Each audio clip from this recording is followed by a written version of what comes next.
ஹல்லேலூயா. கர்த்தர் நல்லவர். இந்த நாளிலே உங்களோடு கூட இந்த காலை நேரத்தில் ஆண்டுடைய வார்த்தையை பகிர்ந்து கொள்ளும்படியாய் கர்த்தர் கொடுத்த கிருபைக்காய் கர்த்தருக்கு நன்றி செலுத்துகிறேன். கடந்த வாரமெல்லாம் இந்த புதிய வருடத்தில் கர்த்தர் உங்களை நன்மையாய் நடத்தியிருப்பார் என்று நான் நம்புகிறேன். கர்த்தர் நிச்சயமாய் உங்களை ஆசீர்வதிப்பாராக. வேதத்திலே புதிய ஏற்பாட்டிலே லூக்கா 19ஆம் அதிகாரத்தில் ஒரு மனுஷனை குறித்து நாம் பார்க்க முடியும். அந்த மனுஷனுடைய பெயர் சகேயு. அந்த மனுஷன் ஆயக்காரருக்கு தலைவனாக இருந்தான். நல்ல ஐஸ்வர்யம் உள்ளவனாக இருந்தான். வரி வசூலிக்கிற அந்த பொறுப்பில் இருந்தான். அவனை குறித்து அங்கே இருக்கிற ஜனங்கள், அவனுடைய கூட்டத்தார், அந்த பகுதியில் வசிக்கிறவங்க, அவனோடு கூட இருக்கிறவர்கள் எல்லோரும் அவனை ஒரு பாவியான மனுஷன் என்று பார்த்தார்கள். ஆனால் ஒரு நாள் அந்த வழியாக இயேசு வருகிறார் என்று சொல்லி கேள்விப்பட்டு அவன் எப்படியாவது இயேசுவை சந்திக்க வேண்டும் என்று சொல்லி அவன் போகும்பொழுது அந்த ஜன கூட்டத்தினால, அவன் குள்ளனாக இருந்தபடினால ஜனக்கூட்டத்தில் இயேசுவை பார்க்க முடியல. அவர் வருகிற வழியை அறிந்து ஒரு காட்டத்தி மரம் இருந்தது. அந்த காட்டத்தி மரத்தின் மேலே ஏறி இயேசுவை எப்படியாவது இன்றைக்கு நான் பார்க்கணும்னு சொல்லி அவன் அவளோடு கூட அந்த மரத்தின் மேலே ஏறி அமர்ந்திருந்தான். ஆனால் கர்த்தர் அண்ணாந்து பார்த்து, சகேயுவே, நீ இறங்கி வா, இன்றைக்கு நான் உன் வீட்டில் தங்கணும் அப்படின்னு சொல்லி இயேசு கூப்பிட்ட பொழுது அவன் வேகமாய் கீழே இறங்கி வந்து இயேசுவும் சகேயுவும் சகேயுடைய வீட்டுக்கு அவர்கள் கடந்து செல்கிறார்கள். இதை பார்த்த அந்த ஜனங்கள், அவன் பாவியான மனுஷனுடைய வீட்டில் இயேசு தங்க போகிறாரே என்று சொல்லி முறுமுறுத்தார்கள். வேதத்தில் பார்க்கும்போது அதே லூக்கா 18ஆம் அதிகாரத்தில் கடைசி பகுதியில் பார்க்கும்போது ஜனங்கள் எல்லோரும் 43ஆம் வசனம், ஜனங்கள் எல்லோரும் அதை கண்டு தேவனை புகழ்ந்தார்கள். ஒரு குருடன் பார்வையடைகிறதை கண்டு, ஆண்டவர் அற்புதம் செய்ததை கண்டு ஜனங்கள் எல்லாரும் ஆண்டவரை புகழ்கிறார்கள், மகிமைப்படுத்துகிறார்கள்.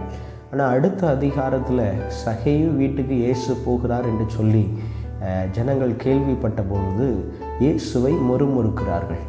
அவரை புகழ்ந்தவர்கள், இயேசுவை மகிமைப்படுத்தினவர்கள். ஆனால் ஒரு பாவியான மனுஷனுடைய வீட்டுக்கு அவர் போகிறார் என்றால் உடனே எல்லாம் முறுமுறுக்கிறாங்க.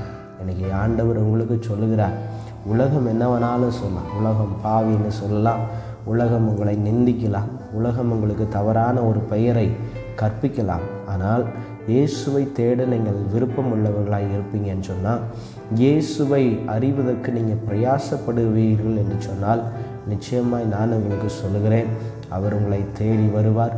அவர் தேடி வந்து ரட்சிப்பை கொடுக்கிறவராக இருக்கிறார். இயேசு கிறிஸ்து அந்த வீட்டுக்கு சொன்ன ஒரு காரியம், இயேசு அவனை நோக்கி, இன்றைக்கு இந்த வீட்டுக்கு ரட்சிப்பு வந்தது, இவனும் ஆபிரகாமுக்கு குமாரனாய் இருக்கிறானே. லூக்கா 19ஆம் அதிகாரம் 9ஆம் வசனத்தில் நாம் இந்த காரியத்தை வாசிக்கிறோம்.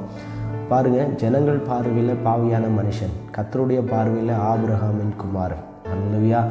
உங்கள் வாழ்க்கையிலையும் உங்களை குறித்து யார் என்ன வேணாலும் தூற்றலாம், என்ன பெயரை வேணாலும் அவர்கள் முத்தரிக்கலாம். ஆனால் கர்த்தருடைய பார்வையில் நீங்கள் கர்த்தரை தேடுகிறவர்களாக, கர்த்தரை நேசிக்கிறவர்களாக, கர்த்தரை ஆராதிப்பவர்களாக, கர்த்தரை உங்கள் இருதயத்தில் சொந்த இரட்சகராய் ஏற்றுக்கொள்பவராக இருப்பீர்கள் என்று சொன்னால், நான் உங்களுக்கு சொல்லுகிறேன், எந்த மனுஷன் உங்களை தேடி வருகிறாரோ இல்லையோ, எந்த முதலாளி உங்களை தேடி வருகிறாரோ இல்லையோ, எந்த உற்றார் உறவினர்கள் உங்களை தேடி வருகிறார்களோ இல்லையோ, இயேசு உங்களை தேடி வருவார். இயேசு உங்களுக்கு ரட்சிப்பை கொடுப்பார்.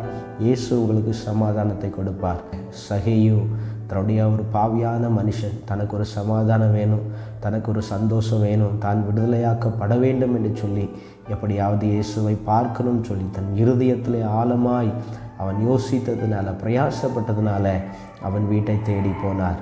ஆண்டவர் உங்களுடைய வாழ்க்கையில் சொத்து பத்துக்களையோ பெரிய பொருளையோ காணிக்கைகளையோ ஆண்டவர் கேட்கல, உங்கள் இருதயத்தை கேட்கிறார்.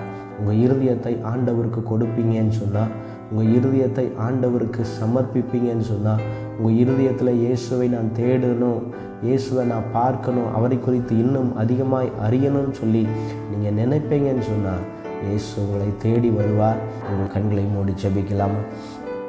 எங்களை அளவுக்கு அதிகமாக நேசிக்கிற எங்கள் பரலோகத்தின் பிதாவே, இந்த நல்ல ராஜா தகப்பனே, இந்த காலை நேரத்துக்காக நன்றியோடு துதிக்கிறோம். ஆண்டவரே தகப்பனே, சகேயுவை தேடி சென்று அந்த குடும்பத்துக்கு ரட்சிப்பை கொடுத்த தேவன், ஆண்டவரே தகப்பனே, இந்த பார்த்து கொண்டிருக்கிற ஒவ்வொரு பிள்ளைகளையும் கர்த்தர் தேடி சென்று ரட்சிப்பையும் சமாதானத்தையும் ஆசீர்வாதத்தையும் நன்மையும் என் தேவன் கட்டளையிடும்படியாக ஜெபிக்கிற ஐயா. இந்த பார்த்து கொண்டிருக்கிற அன்றைய பிள்ளைகளுக்கு ஒரு ரட்சிப்பை, குடும்பத்தில் ஒரு ரட்சிப்பை, தனிப்பட்ட வாழ்க்கையில் ஒரு ரட்சிப்பை, சமாதானத்தை என் தேவன் கட்டளையிட்டு நீர் ஆசீர்வதிக்கும்படியாக ஜெபிக்கிறேன். இந்த கரத்தில் தாழ்த்தி ஒப்பு கொடுக்கிறேன். பொறுப்பெடுத்துக் கொள்ளும். எல்லா துதியும் கனம் ஒருவருக்கு செலுத்துகிறேன். இயேசுவின் நாமத்தில் பிதாவே.